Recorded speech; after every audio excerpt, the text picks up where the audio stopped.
kesejahteraan ketua dan pekerja-pekerja yang lain. Juga kita perlu jujur dan juga amanah dalam menjalankan tugasan setiap hari serta sentiasa ada peningkatan kualiti tugas pada setiap bulan dan juga tahunan. Ini penting juga kan? Betul, itulah yang kita kena muhasabah diri. Adakah apa kerja yang kita buat menolong diri sendiri untuk meningkatkan diri dan juga menolong orang lain, memanfaat orang lain untuk mensiapkan kerja mereka. Ya, betul. Jom ikhlas dalam kita laksanakan segala tugasan untuk dapat capai dengan baik-baik. Okey.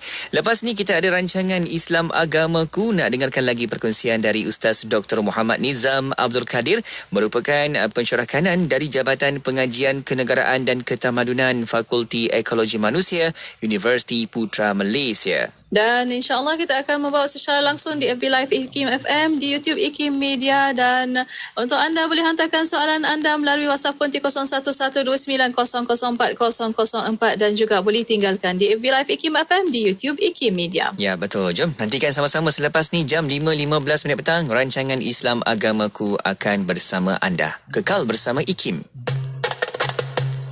Subhanallah.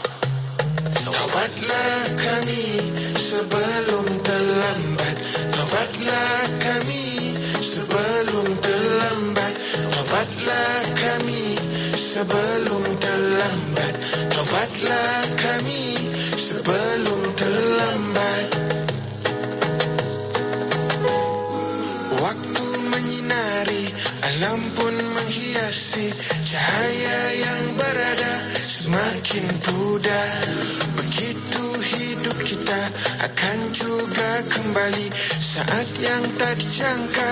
Rahsia Allah, berapa banyakkah dosa yang ada?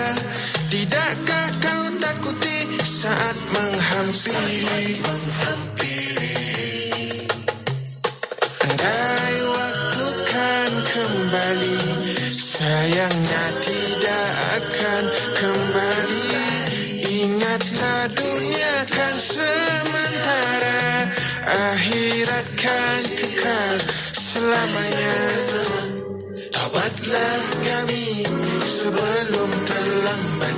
Taubatlah kami sebelum terlambat.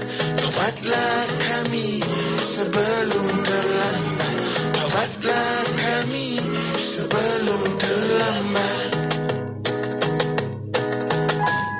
Allah ya Rahman, Allah ya Rahim, Allah ya Rahman, Allah ya Rahim.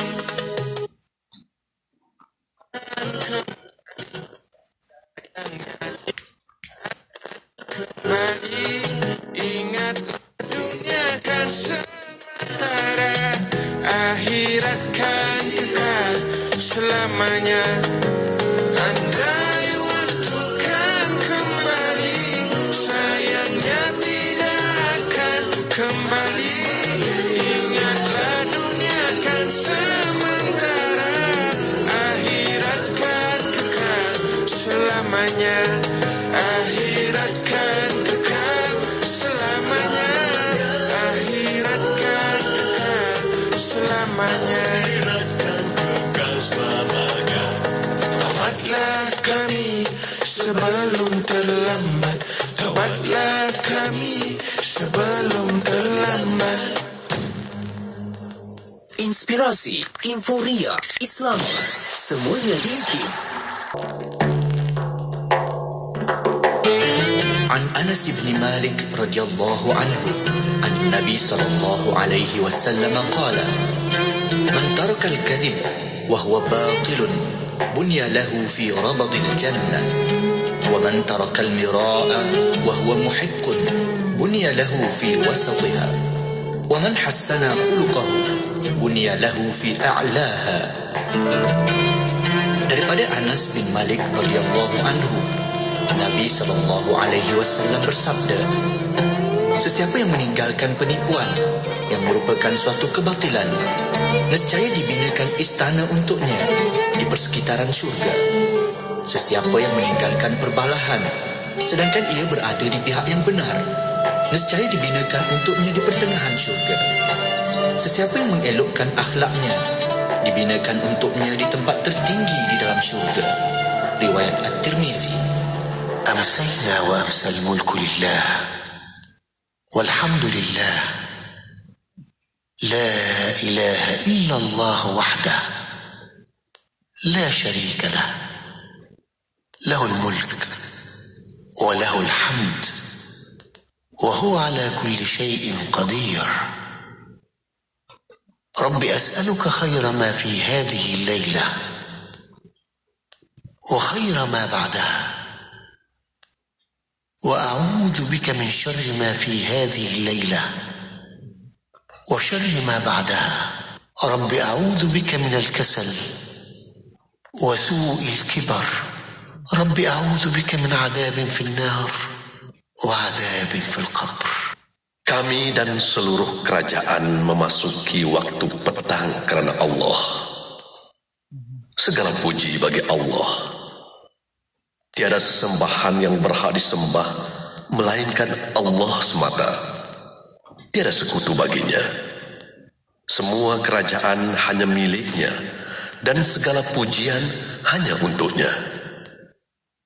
Dia Maha berkuasa atas segala sesuatu.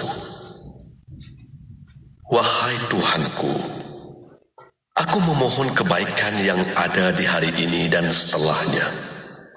Sebaliknya aku memohon perlindungan dari keburukan yang ada di hari ini dan setelahnya. Wahai Tuhanku, aku berlindung kepadamu dari kemalasan dan buruknya umur tua. Wahai Tuhanku, aku berlindung kepadamu dari azab neraka dan azab kubur. Unit program dan latihan IKIM berperanan menganjurkan program akademik dan latihan untuk masyarakat umum, kerajaan dan pihak swasta. Objektif penganjuran program IKIM adalah berusaha ke arah pengandalian program secara berkualiti melalui pengurusan sumber yang cekap dan memberi perkhidmatan sokongan menguruskan program-program akademik dan latihan IKIM. Selain itu, penerbitan IKIM juga merupakan salah satu unit penting yang berperanan menerbitkan karya yang bermutu tinggi, merangkumi buku dan jurnal. Gabungan genre-genre ini bertujuan menyebarluaskan pengetahuan dan kefahaman Islam kepada khalayak tempatan dan antarabangsa.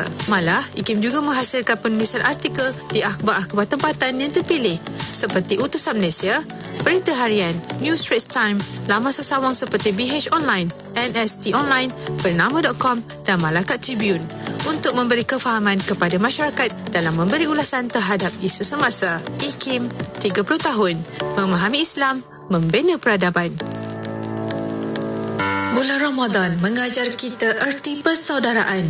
Ketika ini, rakyat Palestin, Syria dan Yaman tiada bekalan yang cukup, hidup dalam keadaan yang amat sukar. Alangkah indah jika kesusahan mereka dapat kita ringankan bersama dan merebut pahala yang berganda. Ayuh bersama kita raikan kemeriahan Ramadan melalui kempen Ramadan Bersama Anjuran Aman Palestin. Layari www.jommenyumbang.com. Bangkit, berjuang bersama. Sah dah solat? Dah, Mak. Apa sah? Tadi bukan main lawa lagi dengan lipstiknya, dengan foundationnya. Dah bersih saya cuci, Mak. Apa sah? Cepatnya. Jangan buat main-main lah. Tak sah wuduk nanti. Mak, Sah kan pakai Nuraisa. Nuraisa ni kan kosmetik mesra wuduk. Senang nak bersihkan dan nak tanggalkan. Apa sah? Nuraisa lah, Mak. Nuraisa. Nuraisa, Nuraisa, kosmetik mesra wuduk Nuraisa. Sedapnya nasi ni. Beras jenis apa masak ni, Alia? Panjang, lembut dan berderai. Harum pula tu. Beras Mogul Basmati Faiza, Mak. Bukankah beras Mogul Basmati Faiza ni sesuai untuk dibuat nasi biryani dan nasi Arab aja? Beras Mogul Basmati Faiza ni kalau buat nasi putih biasa makan hari-hari pun sedap. Tengok tu. Cucu-cucu nenek berselera sungguh makan. Pandai mak kamu pilih beras Mogul Basmati Faiza ya. Hidangkan beras Mogul Basmati Faiza untuk keluarga tersayang anda. Ingat beras basmati, ingat beras Basmati Faiza. Ikuti laman Facebook IKIM FM untuk menonton sesi live segmen-segmen terbaik Radio IKIM. Jika anda terlepas, anda masih lagi boleh menonton semula segmen-segmen terbaik Radio IKIM. Like kami di Facebook sekarang. IKIM, Inspirasi Inforia Islami. Sallu ala khairin nabi.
Terengganu 100.2 FM. Allahumma salli ala Sayyidina Muhammad wa ala alihi wa sahbihi wa barik wa salim.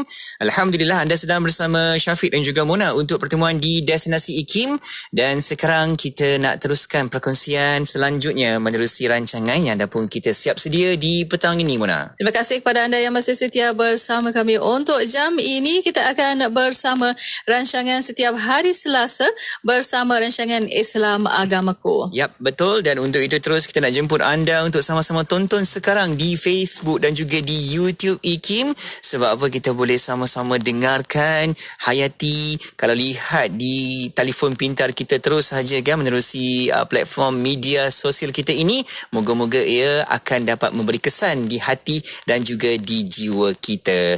Untuk itu, Mona, terus kita nak bersama dengan tetamu kita yang dapat bersedia di talian ketika ini mengalu-alukan kehadiran Al-Fadhil Ustaz Dr. Muhammad Nizam Abdul Kadir, merupakan pensyarah kanan dari Jabatan Pengajian Kenegaraan dan Ketamadunan Fakulti Ekologi Manusia Universiti Putra Malaysia. Assalamualaikum, Doktor.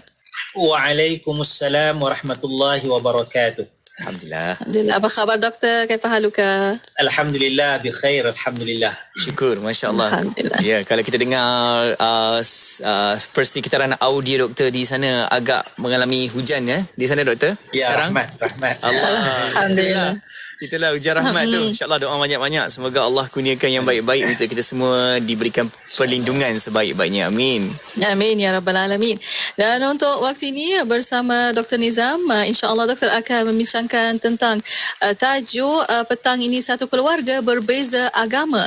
Dan sebagai mukadimah untuk waktu ini, silakan Doktor. Ya, silakan Doktor. Bismillahirrahmanirrahim. Assalamualaikum warahmatullahi wabarakatuh. Waalaikumsalam warahmatullahi wabarakatuh. Alhamdulillahi rabbil alamin.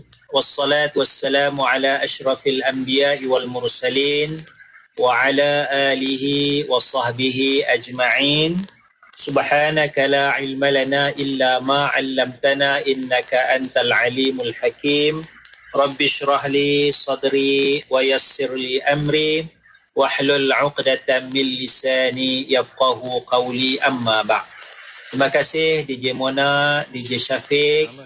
Seterusnya sidang pendengar Radio Hakim, moga-moga kita dirahmati Allah Subhanahu wa taala. Amin, amin. Topik bicara kita pada kali ini berkenaan dengan satu keluarga tetapi mempunyai perbezaan agama. Ya, kita satu keluarga tetapi mempunyai perbezaan agama. Ini bagi saudara-saudara kita yang muallaf, ya, mempunyai keluarga yang bukan Islam, ya. Jadi kadang-kadang berasa bimbang untuk hidup bersama satu keluarga kerana perbezaan agama, ya. Jadi kebimbangan itu sebenarnya ada kewajaran, ya, ada asasnya juga. Tetapi kita nak berbicara dari sudut yang positif terlebih dahulu, iaitu Islam meraihkan keadaan kita yang berbeza agama, tetapi kita masih lagi dikira sebagai satu keluarga. Ya, sebab itu ada di dalam Al-Quran dan ada di dalam hadis-hadis Rasulullah sallallahu alaihi wasallam, ya, tentang orang yang anak masuk Islam, ibu bapaknya belum lagi beragama Islam. Ada bapa beragama Islam, anaknya belum beragama Islam, ya, tapi masih lagi mempunyai hubungan keluarga, ya. Jadi maksud sayanya ialah mereka hidup dalam suasana keluarga, ya, walaupun mereka mempunyai perbezaan dari sudut agama, ya. Jadi secara asasnya, ya, tidaklah menjadi halangan di dalam agama Islam untuk kita hidup bersama ahli keluarga yang berbeza agama. Misalnya ibu bapa beragama Kristian, anak beragama Islam, ya, duduk sekali, ya. Mungkin ibu bapa beragama Hindu, anak itu beragama Islam. Mungkin ibu bapa itu beragama Islam, ya, manakala anaknya beragama Hindu, beragama Kristian, ya. Ibu bapa masuk Islam, sudah dalam keadaan tua, ya, mendapat hidayah, tapi anak-anak mempunyai pilihan yang tersendiri, ya. Anak bukan hanya kecil, anak mungkin umur dah 30 tahun, ya, 45 tahun, ya. Mereka mempunyai kebebasan diri sendiri, ya. Jadi apa sekalipun perbezaan agama, kita masih lagi dikira sebagai satu keluarga, ya. Kerana apa? Kerana kalau kita lihat penyatuan kita ini, yang pertama sekali penyatuan atas dasar manusia, ya. Atas dasar manusia. Ya ayyuhan nas inna khalaqnakum min dzakarin wa untha wa ja'alnakum syu'uban wa qabaila lita'arafu. Wahai manusia. Jadi asasnya ialah kita ini disatukan dari sudut kemanusiaan, ya. Kita tak sama dengan jin dan sebagainya, ya. Jadi kemanusiaan itu. Jadi kalau seorang anak, ya, dia beragama Islam, dia Muslim, ya, Muslim, tapi dia juga manusia. Kalau ibu bapanya tidak beragama Islam, tapi ibu bapa juga adalah manusia. Jadi kita disatukan dengan satu sifat utama, iaitulah kita ini semua sebagai manusia. Itu asas yang pertama. Asas yang keduanya dari sudut hubungan biologi kita itu, ya, adalah mungkin fiqh yang tertentu, maknanya mereka kerana perbezaan agama tak boleh, ya. Mungkin contoh nak jadi wali nikah tak boleh, bapa tu tak boleh jadi wali nikah kerana bapa tu tidak beragama Islam, dari satu sudut lah. Tapi dari satu sudut lain, hubungan itu bapa tetap bapa, emak tetap emak, inilah emak yang melahirkan saya, ya. inilah bapa biologi saya yang membela saya dari kecil sampai saya dewasa sekarang. Cuma saya masuk agama Islam, ya. Jadi hubungan biologi itu tidak terpisah walaupun ada perbezaan agama, ya. Jadi saya ingat antara asas inilah, asas kemanusiaan dan asas hubungan biologi inilah, maknanya perbezaan agama ini tidak memutuskan hubungan silaturahim, ya, hubungan kekeluargaan. Dan kalau kita lihat dalam riwayat sirah, ya, riwayat sirah, ya, bagaimana ada sahabat-sahabat Nabi sallallahu alaihi wasallam yang tetap bersama dengan keluarga walaupun berbeza agama. Ada satu sahabat, saya tak apa ingat nama dia, ya. Sahabat muda, dia masuk Islam, ya. Kemudian maknya marah, ya, maknya tak bagi dia masuk Islam, ya. Tapi anak ni tetap kekal dalam agama Islam dan dia tidak patuh kepada ibunya yang menyuruhnya keluar daripada agama Islam, ya. Maknanya daripada situ, maknanya dia masih bersama dengan ibunya yang tidak beragama Islam, dia masih bergaul, berinteraksi dengan ibunya yang tidak beragama Islam sampai kepada satu peringkat, ya. Sampai kepada satu peringkat mak dia mengancam, ya, kepada sahabat Nabi ni, anaknya tu, kalau anaknya tidak murtad, tidak keluar daripada Islam, maka mak ni akan tetap, kita kata, berpuasa, mogok lapar lah, ya, berhari-hari, ya. Jadi sampai tak makan, tak minum berhari-hari. Maka anak ni, ya, tegas, ya, kepada mak dia, ya, kalau mak dia mati hidup balik pun dia tidak akan meninggalkan agama tauhid, agama Islam, ya. Jadi dari sudut kekeluargaan itu hubungan tu ada, ya, hubungan tu ada dicatatkan di dalam sirah Nabi dan juga sirah para sahabat, ya, bagaimana mereka satu keluarga walaupun mereka mempunyai perbezaan dari sudut agama, ya. Jadi kita boleh simbolkan kejelasan di sini, maknanya hubungan keluarga itu tidak putus walaupun ada perbezaan agama. Wallahu a'lam. Masya-Allah, itu dia sebagai ta'arufnya di situ dan juga sebagai pengenalan dengan apa kita bincangkan berkaitan tajuk ini, satu keluarga berbeza agama. Jadi kita akan bincang selanjutnya selepas ini, tapi kita percaya juga kan Mona, ada sahabat-sahabat kita yang nak bertanya soalan dan juga nak bertanyakan lagi pendapat dari Dr. Nizam. Bagaimana caranya Mona? Silakan. Ya, betul, Syafi. Yang bertanya boleh hantarkan soalan anda melalui WhatsApp konti 0112900404 dan juga boleh tinggalkan di FB Live IKIM FM. Untuk waktu ini, doktor dan para pendengar, kita berehat seketika. Kita akan kembali selepas ini. Terus setia bersama kami hanya di Radio IKIM. Bismillahilladzi la yadurru ma'asmihi syai'un fil ardi wala fis samai wa huwas sami'ul alim. Bismillahilladzi la yadurru ma'asmihi syai'un fil ardi wala fis samai wa huwas sami'ul alim. Bismillahilladzi la yadurru ma'asmihi syai'un fil ardi wala fis samai wa huwas sami'ul alim. Bismillahilladzi la yadurru ma'asmihi syai'un fil ardi wala fis samai wa huwas sami'ul alim.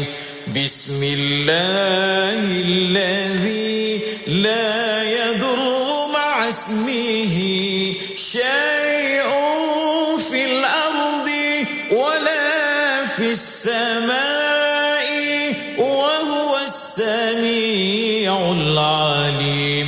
Bismillahilladzi la yadurru ma'asmihi syai'un fil السماء وهو السميع العليم بسم الله الذي لا يضر مع اسمه شيء في الأرض ولا في السماء وهو السميع العليم.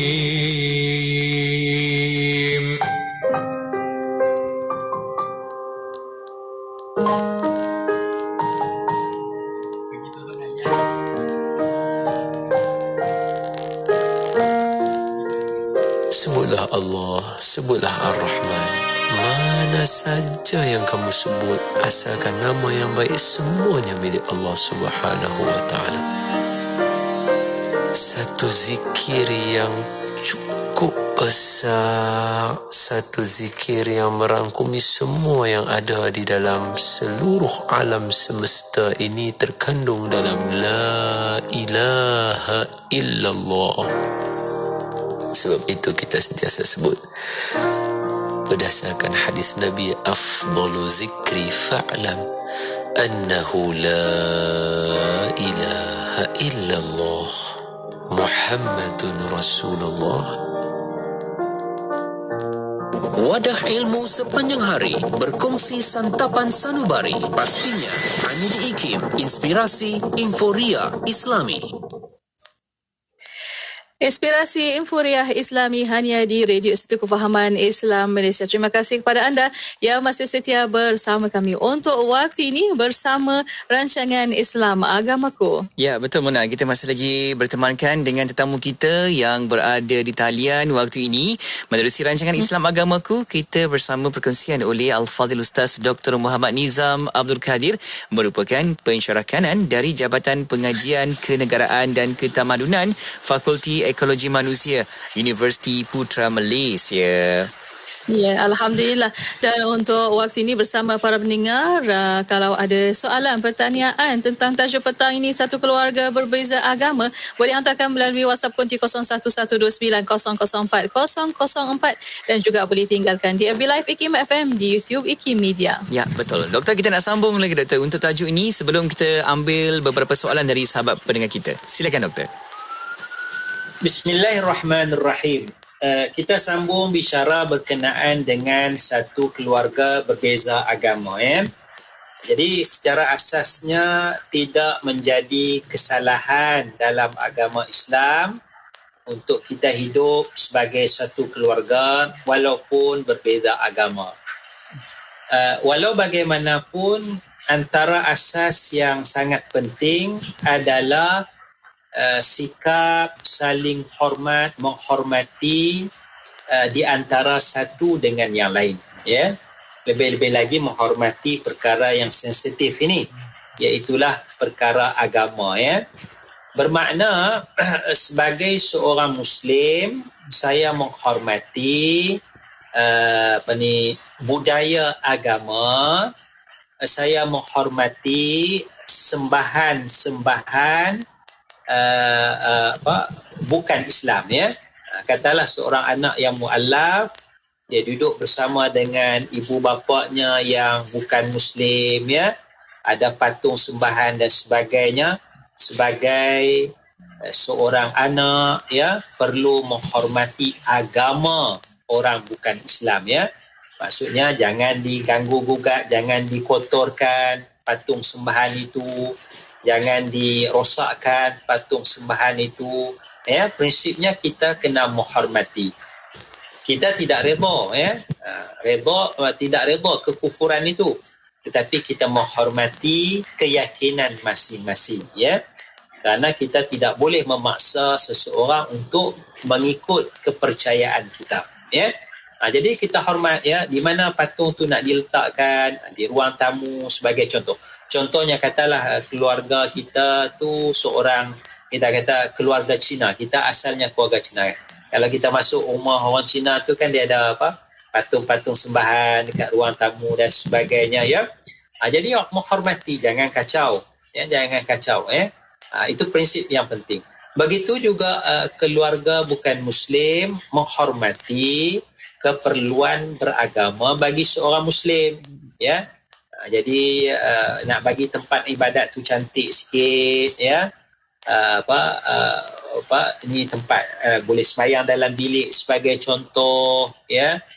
Bilik tu kalau menghadap kiblat tu tidak ada patung, ya, dikosongkan, patung tu arah lain supaya Muslim ni bila solat menghadap kiblat tidak ada patung di hadapannya, ya. Jadi saling menghormati tu, ya. Sejadah tidak dikotorkan, ya. Dimuliakan sejadah, tempat ini nak sembahyang, ya, nak dihamparkan sejadah, ya. Jadi saya ingat bila kita hidup satu keluarga, kita berbeza agama, maka sikap saling menghormati terhadap agama masing-masing itu adalah sangat-sangat penting. Sama jugalah macam peringkat yang lebih besar, peringkat negara kita, ya. Negara kita ada macam-macam orang beragama, maka kita menghormati kebebasan beragama, kita menghormati hak beragama dan sebagainya. Ada masjid, ada gereja, ada kuil dan sebagainya, ya. Ini dalam satu keluarga pun kita saling menghormati di antara satu dengan yang lainnya. Itu asas yang sangat penting, ya. Selain daripada itu, ya, ini prinsip yang perlu kita jaga, kita bimbang jugalah, ya. Bila duduk dengan keluarga bukan Muslim ni, kita bimbang akidah seseorang itu tergugat. Ya, akidah seseorang itu tergugat. Jadi dia kena jaga akidahnya betul-betul. Duduk bersama tu tak ada masalah, tapi kena jaga akidah, kena ada kefahaman agama, ya. Setakat mana boleh, setakat mana tak boleh. Saya sebutkan tadi menghormati, ya, menghormati agama bukan Islam sebagai contoh. Menghormati agama bukan Islam bukan bermakna kita juga kena sembah sujud kepada patung-patung sembahan. Tak boleh benda tu. Kita menghormati dengan maksud kita tak mengotorkan patung sembahan, kita tak menghina patung sembahan, ya. Bukan dengan maksud kita juga sujud sembah kepada patung sembahan, tidak, ya. Itu menghormati itu sesuai dengan kehendak syariatnya, ya. Jadi kalaulah seorang tu dipaksa untuk syirik kepada Allah Subhanahu Wa Taala. Misalnya seorang anak lah, ya, dipaksa oleh ibu bapa untuk menyembah patung, ya, untuk keluar daripada agama Islam, dipaksa untuk berdoa minta kepada dewa sekian, ya, patung sekian dan sebagainya, maka sini, ya, ketegasan dari sudut akidah kena ada, ya. Seorang Muslim tidak boleh patuh dalam perkara syirik, ya, kufur dan perkara maksiat. Ya, perkara syirik, perkara kufur, perkara maksiat tak boleh patuh. Hatta kalau yang suruh itu sekalipun ibu bapa, anak-anak yang Muslim tak boleh patuh, ya, tak boleh patuh arahan itu, ya. Kalau mak bapa kata pergi belajar muzik, tak apalah, patuh je lah, itu ada kebaikan juga barangkali, ya. Suruh belajar karate, bagus, tak ada masalah.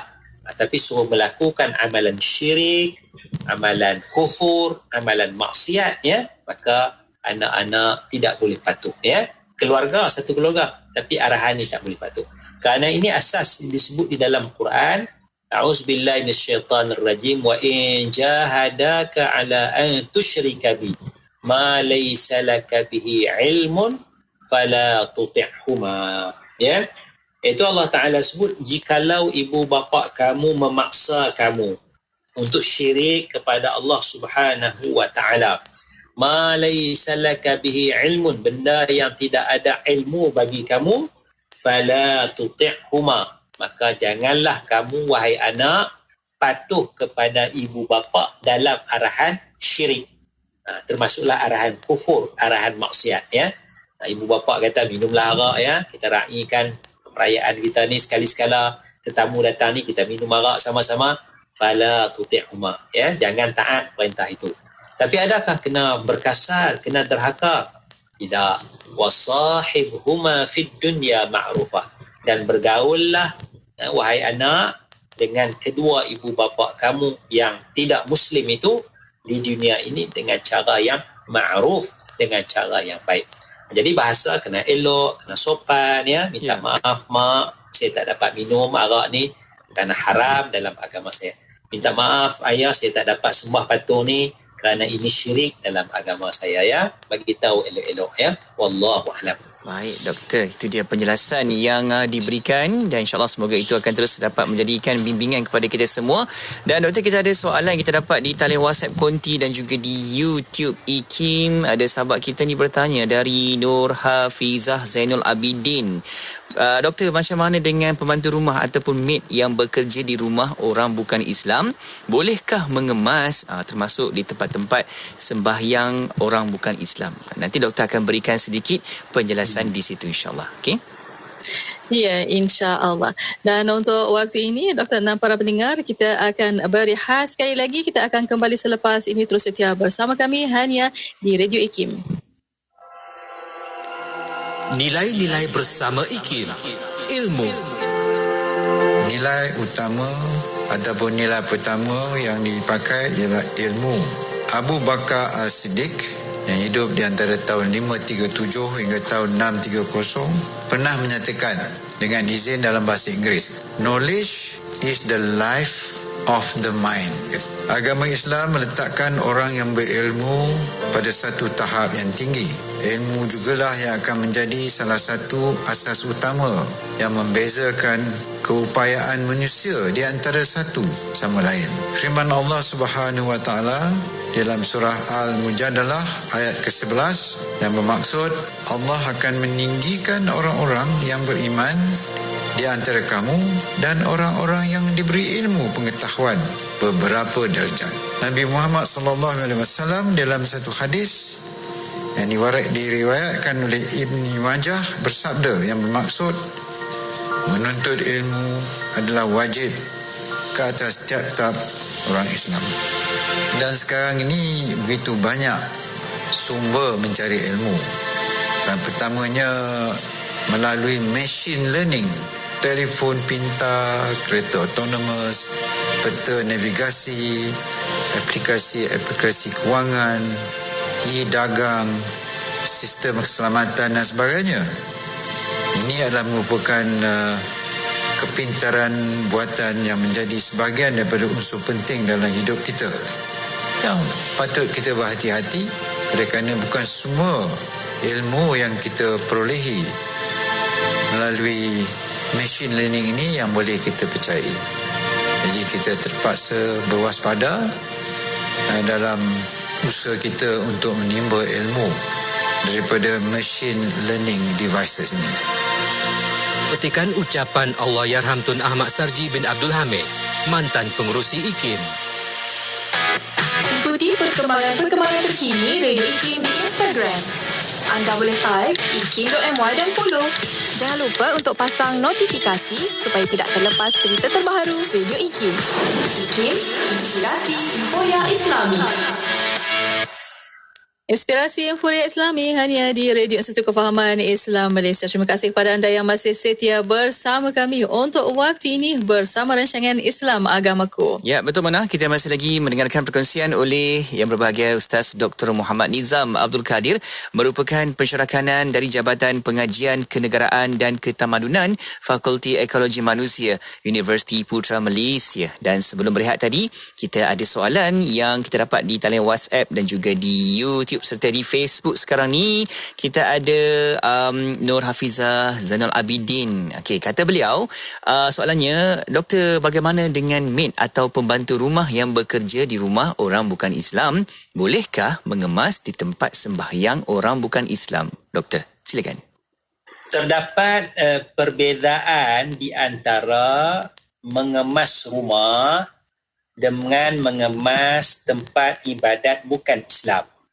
Ya, kalau kita bekerja mengemas tempat rumah ibadat, rumah ibadat bukan Islam, tugas kita menjaga gereja, menjaga kuil, itu sesuatu yang tidak seharusnya dilakukan oleh seorang Muslim. Ya, tetapi sekarang kita bekerja di rumah orang bukan Islam. Kita jaga kebersihan rumahnya, kita jaga dapurnya, kita jaga laman rumahnya, kita basuh keretanya dan sebagainya. Dan ada satu bahagian kecil dari rumah tu tempat dia melakukan ibadat-ibadatnya. Ya. yang bukan Islam itu ya. Di sini kita bukan menjaga rumah ibadat bukan Islam, kita menjaga rumah orang bukan Islam ya, seorang maid sebagai contoh. Cuma ada tempat dia semayang itu ya. Jadi sinilah maknanya yughtafaru fit tawabi'i ya, dimaafkan dalam perkara-perkara ikutan. Ya, rumah ibadat ni, tempat ibadat tu kecil je ya. Ya, mungkin kita kata 2-3% daripada keseluruhan rumah yang kita jaga itu. Jadi kaedahnya yughtafaru fit tawabi'i, dimaafkan dalam benda-benda sampingan, dalam benda-benda ikutan tu. Jadi maknanya kalau termasuk dalam skop kerjanya ya, masa dia minta kerja tu majikan kata termasuk awak kena cuci juga ni ya, habuk-habuk dan sebagainya, itu maknanya tugas dia lah ya. Tapi kalau daripada awal lagi dia beri pengecualian, awak jagalah, tapi rumah ibadat ni, tempat ibadat ni tak usah kacau lah ya, kerana ya majikan faham ya ini agama awak ni kacau dan sebagainya, alhamdulillah ya. Tapi kalau majikan nak juga dia bersihkan tempat ibadat tu, maka dia bersihkanlah sebagai melaksanakan tanggungjawabnya, dan dalam hatinya dia tidak redha kepada kekufuran. Wallahu a'lam. Baik, berikutnya kita ada satu lagi soalan di talian WhatsApp konti yang sampai di sini. Okey, sahabat kita bertanya, doktor, bagaimana ada mak dan ayah yang non-Muslim ajak makan di rumah, kemudian anaknya yang dah masuk Islam berasa was-was tentang kehalalannya. Okey, bagaimana doktor? Silakan. Baik, soalan mak ayah non-Muslim ajak makan di rumah, bagus, kita hadir ya, makan-makan dan sebagainya, merapatkan hubungan silaturahim. Cuma ada kewas-was tentang masalah kehalalan makanan tersebut ya. Jadi maknanya sinilah prinsip dia, bila kita saling menghormati, faham ya, keperluan agama yang berbeza.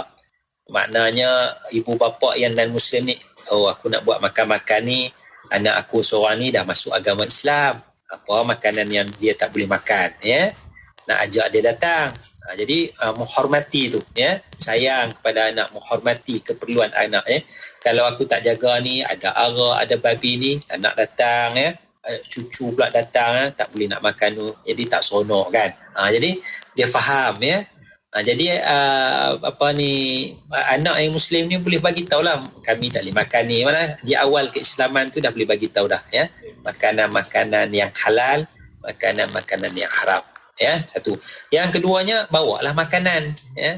Masalahnya masak sama-sama tu ya, ayam sembelih ya, bawa daging lembu, yang daging kambing yang dah sembelih ya, masak sama-sama, insya-Allah lah. Bahan-bahan lain tu, rempah-rempah tak ada masalah sangat ya. Masalah ayam tu sembelih ataupun tidak, daging lembu, daging kambing tu sembelih ataupun tidak. Jadi anak tu bawakan bahan asas untuk makanan. Beras tak ada masalah, syarikat manapun insya-Allah beras tu halal ya. Dan kalau rasa wah-wah juga dan sebagainya, sini maknanya da' ma yaribuka ila ma la yaribuka lah.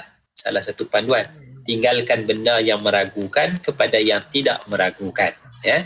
Tapi sebaiknya settle daripada awal lah, selesaikan daripada awal. Mak nak ajak kami makan ni, insya-Allah boleh, tak ada masalah. Cuma selesaikan masalah menu makanan tu supaya makanan tu halalan tayyibah ya. Wallahu a'lam. Ya. Alhamdulillah.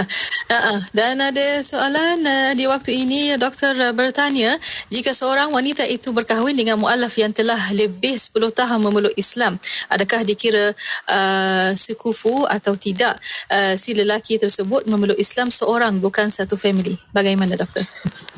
Baik, ini perkahwinan yang baik, yang bagus ya. Ya, maknanya lelaki mualaf telah masuk Islam ya. Dia mualaf ni kalau ikut dari sudut definisinya, dia dalam tempoh 5 tahun sampai 5 tahun daripada tarikh keislaman. Maknanya kalau dia masuk Islam 2017, 2022 ni habislah definisi mualaf tu. Maknanya kalau dia nak terima zakat asnaf mualaf pun sampai hujung 2022 sahaja. 20-23 tu dia tak termasuk dalam kategori mu'allaf, ya. Sebab apa? Sebab dia sudah dikira ada masa untuk belajar sedikit sebanyak tentang agama Islam, ya, dalam tempoh 5 tahun tu. Jadi soalan dia dah 10 tahun masuk Islam, ya, insyaAllah tak ada masalah, sekufu lah. Sekufu dari sudut agama tu sekufu. Sebab wanita ni Islam, lelaki tu pun Islam, ya, sekufu, ya. Kemudian mungkin wallahualam dari sudut pekerjaan, tengok mungkin pekerjaan yang baik, sama-sama tempat kerja sekufu, mungkin kawan satu pengajian, jadi pengajian pun sekufu dan sebagainya, ya. Jadi jawapannya ya, mereka adalah sekufu insya-Allah. Wallahualam. Okey, baik, seterusnya kita ke Facebook. Ada satu soalan yang kita dapat di sini dari Nurul Akmal Alias bertanya, Ustaz, macam mana sekiranya suami saya mu'alaf, kami perlu menjaga bapanya yang seorang Chinese, okey, dan cara saya nak uruskan sekiranya berlaku kematian mertua yang Chinese sebab suami anak tunggal, bagaimana caranya, doktor? Baik, bismillahirrahmanirrahim, ya. Ini sesuatu yang baik, ya, menjaga ibu bapa yang sudah tua, yang uzur walaupun berbeza agama, ya. Jaga elok-elok makanan, pakaiannya, ubat-ubatnya.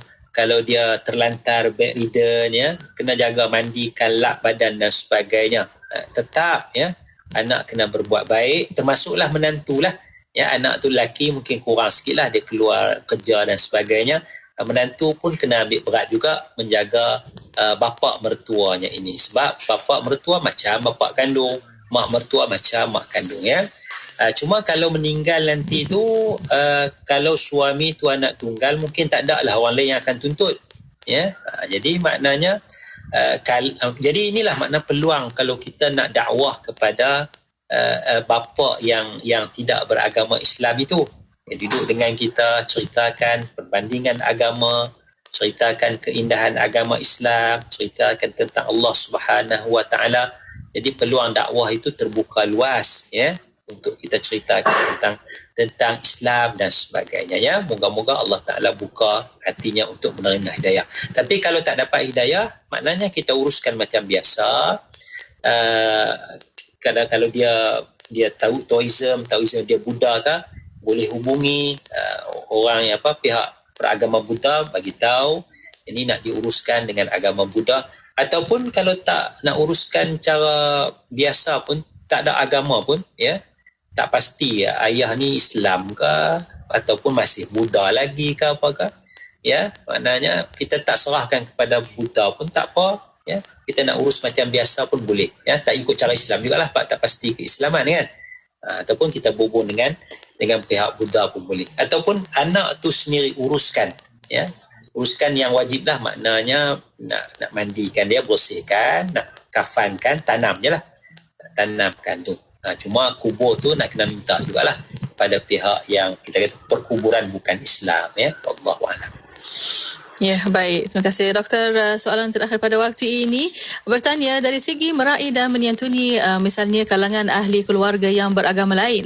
Misalnya memakai bentuk pakaian mereka semasa majlis perayaan tertentu mereka. Apa hukumnya, Doktor? Memakai pakaian kaum, memakai pakaian bangsa, ya, adalah harus dalam Islam. Ya, memakai pakaian kaum, pakaian etnik, ya. Saya orang Kadazan, saya nak pakai pakaian orang Kadazan. Saya orang Iban, saya nak pakai pakaian orang Iban, ya. Hukumnya adalah harus dengan syarat menutup aurat. Itulah menutup aurat. Tapi kalau kita pun belum tutup aurat lagi pun tak timbul isu lah. Maknanya pakaian kita sekarang ni pun tak pakai pakaian etnik kita pun memang kita belum tutup aurat dengan sempurna. Isu tu tak timbul lah, isu aurat tu, ya. Jadi pakaian etnik tu dia tidak ada identiti agama. Kalau pakai pakaian tu macam Sami Buddha, itu faham direct secara langsung itu adalah pakaian agama. Tapi kalau kita pakai pakaian etnik, ya, Bajau, Kadazan, Iban dan sebagainya, orang tak kata itu agama, bukan Islam, itu kata etnik. Ini etnik Bajau, Kadazan dan sebagainya. Jadi pakaian etnik, pakaian bangsa itu tidak menjadi masalah selagi mana dia bukan pakaian agama bukan Islam. Wallahu a'lam. Alhamdulillah, itu dia Mona dan juga doktor. Beberapa soalan yang kita dapat jawab di sini. Doktor, kita dah hampir sampai di hujung pertemuan. Doktor, mungkin sedikit pesanan dan juga saranan, sedikit kesimpulan kata-kata akhir di hujung ni. Silakan. Bismillahirrahmanirrahim. Balik kepada topik bicara kita, harus hidup bersama satu keluarga dalam satu rumah walaupun berbeza agama, tetapi asasnya ialah saling hormat menghormati dan berusaha menjaga akidah sebagai seorang Muslim. Kena jaga sungguh-sungguh akidah sebagai seorang Muslim. Yang lain tu kita hidup macam biasa. Wallahu a'lam. Alhamdulillah. Itu dia. Kita bersama dengan yang berbahagia Dr. Muhammad Nizam Abdul Kadir, merupakan pensyarah kanan dari Jabatan Pengajian Kenegaraan dan Ketamadunan Fakulti Ekologi Manusia Universiti Putra Malaysia. Doktor, moga kita dapat jumpa lagi doktor untuk pertemuan yang akan datang di hari dan juga waktu yang sama. InsyaAllah. Doktor di sana jaga diri baik-baik, jaga kesihatan doktor. InsyaAllah. Moga baik-baik untuk kita semua. Assalamualaikum doktor. Waalaikumsalam warahmatullahi wabarakatuh. Kuantan 89.6 FM. Kita mungkin tidak mampu menjadi ulama, tetapi kita boleh bantu lahirkan lebih ramai generasi ulama. Ayo kita bersama Ruwaq Jawi, sebuah hub pendidikan percuma di Kahirah, Mesir yang melahirkan generasi ulama dengan membantu berinfak kepada dana pembelian bangunan Ruwaq Jawi sekarang di www.danapembangunanruwaqjawi.com. Saya ulang, di www.danapembangunanruwaqjawi.com. Assalamualaikum warahmatullahi ta'ala wabarakatuh. Salam bahagia bersama produk yang tidak asing lagi di Radio IKIM, iaitu produk Marvel Care. Seperti yang anda biasa dengar, produk Marvel Care telah bersiaran di Radio IKIM semenjak tahun 2013 lagi. Dan produk Marvel Care telah membantu lebih daripada 330,000 pengguna sepanjang 8 tahun kami di pasaran. Marvel Care juga telah mendapat kepercayaan dan juga telah menawan hati ramai pengguna-pengguna di seluruh Malaysia, terutamanya pada mereka yang telah meningkat usia. Tuan-tuan dan puan-puan, kami di Marvel Care akan terus-menerus membantu anda untuk mendapatkan keselesaan yang lebih baik. Produk minuman tambahan ini untuk anda kekal cergas sentiasa, bertenaga dan memberikan keceriaan setiap hari. Di dalam produk Marvel Care terdapat banyak manfaat dan kelebihan yang baik untuk anda. Antara bahan-bahan yang terdapat di dalam produk Marvel Care adalah ekstrak strawberry, aloe vera, apple fiber, ekstrak buah delima dan lain-lain lagi. Dapatkan maklumat lanjut tentang kelebihan Marvel Care sekarang. Wakil dari Marvel Care akan terus membantu anda untuk mendapatkan info produk. WhatsApp kami sekarang di talian 017-388-9555. Jangan bertangguh lagi, 017-388-9555. Jika anda mahukan badan yang lebih lega, selesa dan bertenaga, Marvel Care adalah jawapannya. Tahap negara maju sudah tentunya kita mahu rakyat kita mempunyai kebolehan mengurus. Sudah tentunya ia mesti disokong dengan satu suasana ataupun persekitaran yang memberi galakan untuk mereka berprestasi tinggi. Jadi dengan ini saya harap negara kita akan menjadi negara maju. Bicara bermanfaat berbagai segmen, rancangan dakwah setiap hari, lagu-lagu Islam sepanjang masa. Dengarkan di IKIM, inspirasi euforia Islami.